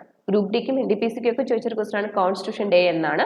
November 26 കേട്ടോ കോൺസ്റ്റിറ്റ്യൂഷൻ ഡേ എന്ന് പറയുന്നത്. ഓക്കെ, നമ്മൾ പറഞ്ഞു 1949 November 26 കോൺസ്റ്റിറ്റ്യൂന്റ് അസംബ്ലി കോൺസ്റ്റിറ്റ്യൂഷനെ അഡോപ്റ്റ് ചെയ്തതെന്ന് നമ്മൾ പറഞ്ഞില്ലേ. അപ്പം നമ്മൾ പറഞ്ഞിരുന്നു കോൺസ്റ്റിറ്റ്യൂഷൻ ഡേയും ലോ ഡേയും എന്നാണ് November 26 ആണ്. Okay, next question, which of the following is considered the supreme law of India? അപ്പം അത് ഒന്ന് ശ്രദ്ധിക്കുക. Which of the following is considered supreme law of India? ഇന്ത്യയുടെ സുപ്രീം ലോ എന്നറിയപ്പെടുന്നത് എന്താണ്? അവിടെ ഒരു റീതിങ്കിങ്ങിന്റെ ആവശ്യമുണ്ടോ? Indian constitution, republic, Ambedkar's teachings, secularism. ഇവിടെ ഒരു റീതിങ്കിന്റെ ആവശ്യമില്ല, റീതിങ്കിങ് ചെയ്യേണ്ട കാര്യമില്ല. കാരണം ക്വസ്റ്റ്യൻ എന്താ വെച്ചാൽ സുപ്രീം ലോ ഓഫ് ഇന്ത്യ എന്നാണ് ക്വസ്റ്റ്യൻ. ഇന്ത്യയുടെ സുപ്രീം ലോ എന്താണ്? ഇന്ത്യയുടെ സുപ്രീം ലോ എന്താണ്? ഇന്ത്യൻ കോൺസ്റ്റിറ്റ്യൂഷൻ ആണ്, ഇന്ത്യൻ ഭരണഘടനയാണ്. നമുക്കറിയാം നമ്മുടെ രാജ്യത്തിൽ ഒരുപാട് നിയമങ്ങളുണ്ട്, ചെറിയതായിട്ടുള്ള ഒരുപാട് നിയമങ്ങളുണ്ട് അല്ലേ നമുക്ക് നമ്മുടെ രാജ്യത്ത്. പക്ഷേ എല്ലാ നിയമങ്ങളുടെയും സുപ്പീരിയർ ആയിട്ടുള്ള നിയമം എന്ന് പറയുന്നത് എന്താണ്? കോൺസ്റ്റിറ്റ്യൂഷൻ തന്നെയാണ് അല്ലെ. സുപ്രീം ലോ അല്ലെങ്കിൽ സുപ്പീരിയർ ആയിട്ടുള്ള ലോ എന്നൊക്കെ പറയുന്നത് ഇന്ത്യൻ കോൺസ്റ്റിറ്റ്യൂഷൻ തന്നെയാണ്. It's A basic law of A country അല്ലെ. നമ്മുടെ ഒരു രാജ്യത്തിന്റെ ബേസിക് ലോ ആണ്. പക്ഷെ നമുക്ക് കുറെ വേറെ നിയമങ്ങളുണ്ട്. പക്ഷെ അതൊന്നും തന്നെ എന്താണ്? സുപ്പീരിയർ അല്ല. സുപ്പീരിയർ അല്ലെ സുപ്രീം ലോ എന്ന് പറയുന്നത് ഇന്ത്യയുടെ എന്ത് തന്നെയാണ്? നമ്മൾ എഴുതി വെച്ചിട്ടുള്ള റിട്ടൺ കോൺസ്റ്റിറ്റ്യൂഷൻ തന്നെയാണ് ഇന്ത്യയുടെ സുപ്രീം ലോ എന്ന് പറയുന്നത്. Okay, next, who is the chairman of the drafting committee of the constituent assembly? ഇത് ഈ ഒരു ക്വസ്റ്റ്യൻ എന്ന് പറയുന്നത് റിപ്പീറ്റഡ് ക്വസ്റ്റ്യൻ ആണ് കേട്ടോ. ഡ്രാഫ്റ്റിംഗ് കമ്മിറ്റിയുടെ ചെയർമാൻ ആരാണെന്നുള്ളത് വളരെയധികം റിപ്പീറ്റഡ് ആയിട്ടുള്ള ക്വസ്റ്റ്യൻ ആണ്. ഇത് ക്വസ്റ്റ്യൻ JEE 2014 ആണെങ്കിലും റീസെന്റ് ആയിട്ട് വരെ ചോദിച്ചിട്ടുള്ള ക്വസ്റ്റ്യൻ ആണ്. കോൺസ്റ്റിറ്റ്യൂന്റ് അസംബ്ലിയിലെ ഡ്രാഫ്റ്റിംഗ് കമ്മിറ്റിയുടെ ചെയർമാൻ ആരാണെന്നുള്ളത്. ആരാണെന്ന് നിങ്ങൾക്ക് അറിയാലോ, ഡോക്ടർ BR അംബേദ്കർ ആണ് ഡ്രാഫ്റ്റിംഗ് കമ്മിറ്റി ചെയർമാൻ എന്ന് പറയുന്നത്. അപ്പം കോൺസ്റ്റിറ്റ്യൂന്റ് അസംബ്ലിയിലെ വളരെ ഇമ്പോർട്ടൻ്റ് ആയിട്ടൊരു കമ്മിറ്റിയാണ് ഡ്രാഫ്റ്റിംഗ് കമ്മിറ്റി. ആ ഡ്രാഫ്റ്റിംഗ് കമ്മിറ്റിയുടെ ചെയർമാൻ ആണെന്ന് ചോദിച്ചാൽ ഡോക്ടർ BR അംബേദ്കർ ആണ്. ഈ ഡ്രാഫ്റ്റിംഗ് കമ്മിറ്റി എന്ന് പറയുന്നത് 7 member ബോഡിയാണ് കേട്ടോ. ഡ്രാഫ്റ്റിംഗ് കമ്മിറ്റി എന്ന് പറയുന്നത് 7 members ഉള്ള ഒരു ബോഡിയാണ് ഡ്രാഫ്റ്റിംഗ് കമ്മിറ്റി. വളരെ ഇമ്പോർട്ടൻ്റ് ആയിട്ടുള്ള ഒരു കമ്മിറ്റിയാണ് ഡ്രാഫ്റ്റിംഗ് കമ്മിറ്റി. ഈ 7 member ബോഡിയുടെ ചെയർമാൻ എന്ന് പറയുന്നത് drafting committee chairman doctor BR Ambedkar ആണ്. കൂടാതെ ആരെല്ലാം ഉണ്ട്? KM മുൻഷി ഉണ്ട്, അല്ലാടി കൃഷ്ണസ്വാമി അയ്യർ ഉണ്ട്, N ഗോപാലസ്വാമി അയ്യങ്കാർ, പിന്നെ Syed Muhammad Saadulla, BN Mittal, DP Kedar. BN Mittal. അപ്പം ഇത്രയും പേരാണ് കോൺസ്റ്റിറ്റ്യൂന്റ് അസംബ്ലിയിലെ ഡ്രാഫ്റ്റിംഗ് കമ്മിറ്റിയിലെ മെമ്പേഴ്സ് എന്ന് പറയുന്നത്. ചെയർമാൻ BR അംബേദ്കർ ആണ്, ചെയർമാൻ ഡോക്ടർ BR അംബേദ്കർ. കൂടാതെ ആരൊക്കെയുണ്ട്? KM Munshi, Alladi Krishnaswamy Iyer, N Gopalaswamy Iyer, Syed Muhammad Saadulla, BN Mittal, DP Kedar. ഇത് പക്ഷേ പിന്നീട് BN മിത്തലിന് പകരം N മാധവറാവും, അതുപോലെ DP കേദാറിന് പകരം TT കൃഷ്ണമാചാരിയും വരുന്നുണ്ട് കേട്ടോ. അത് ജസ്റ്റ് ഒന്ന് ഓർത്തിരിക്കുക. ഇവർക്ക് പകരം ബി എൻ മിത്തലിനും ഡി പി കേതാനും പകരം വന്ന ആൾക്കാരാണ്. ബി എൻ മിത്തലിന് പകരം എൻ മാധവറാവുവും ഡി പി കേതാന് പകരം ടി ടി കൃഷ്ണമാചാരിയും വരുന്നുണ്ട്. അപ്പൊ ഇത്രയും പേരുള്ള ഒരു 7 മെമ്പർ ബോഡിയാണ് ഡ്രാഫ്റ്റിംഗ് കമ്മിറ്റി എന്ന് പറയുന്നത്. അപ്പൊ കോൺസ്റ്റിറ്റ്യൂന്റ് അസംബ്ലിയിൽ വളരെ ഇമ്പോർട്ടന്റ് ആയിട്ടുള്ള കമ്മിറ്റിയാണ് ഡ്രാഫ്റ്റിംഗ് കമ്മിറ്റി. എന്റെ ചെയർമാൻ ആരാണെന്ന് വെച്ചാൽ ഡോക്ടർ ബി ആർ അംബേദ്കർ ആണ്. ഓക്കെ, ഈ പറയുന്ന പോയിന്റ്സ് വേണ്ടവരുണ്ടെങ്കിൽ അത് കൃത്യമായി നിങ്ങളുടെ നോട്ടിൽ എഴുതിയെടുക്കണേ. Next question. The Constituent Assembly formed the drafting committee to prepare a draft of Constitution of India on എന്നാണെന്നാണ് ചോദിച്ചിരിക്കുന്നത് അല്ലേ? അപ്പോൾ എന്നാണത്? Constituent assembly formed the drafting committee. Drafting committee എന്നാണ് കോൺസ്റ്റിറ്റ്യൂന്റ് അസംബ്ലി ഫോം ചെയ്തിരിക്കുന്നതാണ് ചോദിച്ചിരിക്കുന്നത്. ഒരു ഡൗട്ടും ഇല്ല. എന്നാണത്? 1947 ഓഗസ്റ്റ് 29 ആണ് കേട്ടോ. കോൺസ്റ്റിറ്റ്യൂന്റ് അസംബ്ലി ഫോം ചെയ്തിരിക്കുന്നതാണ് ചോദിച്ചിരിക്കുന്നത്. കോൺസ്റ്റിറ്റ്യൂന്റ് അസംബ്ലി ഫോം ചെയ്യല drafting committee. Okay, sorry, the constituent assembly formed drafting committee to prepare a draft constitution of India എന്നാണ് ചോദിച്ചിരിക്കുന്നത് കേട്ടോ. എന്ന് വെച്ചാൽ ഇതിന്റെ അർത്ഥം ഇത് ഡ്രാഫ്റ്റിംഗ് കമ്മിറ്റി എന്നാണ് ഫോം ചെയ്തിരിക്കുന്നത് എന്നാണ് ചോദിച്ചിരിക്കുന്നത്. ഡ്രാഫ്റ്റിംഗ് കമ്മിറ്റി ഫോം ചെയ്തിരിക്കുന്നത് 1947 ഓഗസ്റ്റ് 29 ആണ്. ഇപ്പൊ നമ്മൾ പറഞ്ഞതേ ഉള്ളൂ അതിന്റെ chairman doctor B R Ambedkar ആണെന്നും 7 മെമ്പർ ബോഡി ആണെന്നൊക്കെ നമ്മൾ പറഞ്ഞല്ലോ. അപ്പൊ ആ ഡ്രാഫ്റ്റിംഗ് കമ്മിറ്റി ഫോം ചെയ്ത ഡേറ്റ് ആണ് 1947 ഓഗസ്റ്റ് 29. എന്നാണ് 1947 ഓഗസ്റ്റ് 29 ആണ് ഡ്രാഫ്റ്റിംഗ് കമ്മിറ്റി ഫോം ചെയ്തിരിക്കുന്നത്. ഓക്കെ, ക്ലിയർ ആയല്ലോ? ഓക്കെ, അപ്പൊ നമ്മൾ 20 ക്വസ്റ്റ്യൻസ് ആണ് ഇപ്പൊ നോക്കിയത്. വളരെ ഇമ്പോർട്ടന്റ് ആയിട്ടുള്ള നിങ്ങളുടെ RRBക്ക് ചോദിച്ചിട്ടുള്ള, റെയിൽവേക്ക് ചോദിച്ചിട്ടുള്ള, ഗ്രൂപ്പ് ഡിക്ക് ചോദിച്ചിട്ടുള്ള, NDPCക്ക് ചോദിച്ചിട്ടുള്ള ക്വസ്റ്റ്യൻസ് ആണ് നമ്മളിപ്പോ ഡിസ്കസ് ചെയ്തത്. വളരെ ഇമ്പോർട്ടന്റ് ആയിട്ടുള്ള ക്വസ്റ്റ്യൻസ് ആണ്. ഇനിയും നമുക്ക് എക്സ്പെക്ട് ചെയ്യാവുന്ന ക്വസ്റ്റ്യൻസ് ആണ്. ഇനിയും പരീക്ഷകൾക്ക് എക്സ്പെക്ട് ചെയ്യാവുന്ന ക്വസ്റ്റ്യൻസ് ആണ്. വിത്ത് എക്സ്പ്ലനേഷൻ ആണ് നമ്മൾ ചെയ്തിട്ടുള്ളത്. അപ്പം ഇത് നിങ്ങൾ വർക്ക്ഔട്ട് ചെയ്തതിൻ്റെ ഒപ്പം ഞാൻ ആദ്യം പറഞ്ഞ പോലെ ഇതിന്റെ ഫൗണ്ടേഷൻ ക്ലാസ്സുകൾ നമ്മുടെ ചാനൽ അവൈലബിൾ ആണ്. ആ ക്ലാസ്സുകൾ കണ്ടിട്ട് ഇത് വർക്ക്ഔട്ട് ചെയ്യുകയാണെങ്കിൽ നിങ്ങൾക്ക് കുറച്ചും കൂടി ഈസി ആയിരിക്കും. സോ ആ ക്ലാസ്സുകൾ കണ്ടിട്ട് വന്ന് ക്വസ്റ്റ്യൻസ് വർക്ക്ഔട്ട് ചെയ്യുക. ഓക്കെ, അപ്പം ബാക്കിയുള്ള ക്ലാസ്സുകളെയോ ഇനി കുറെ പ്രീവിയസ് ക്വസ്റ്റ്യൻസ് ഡിസ്കസ് ചെയ്യാനുണ്ട്. അത് വേറെ ക്ലാസ്സുകളിലായിട്ട് നിങ്ങൾക്ക് ചെയ്തു തരാം. ഓക്കെ, ക്ലാസ് മനസ്സിലായി എന്ന് വിശ്വസിക്കുന്നു. Okay, thank you.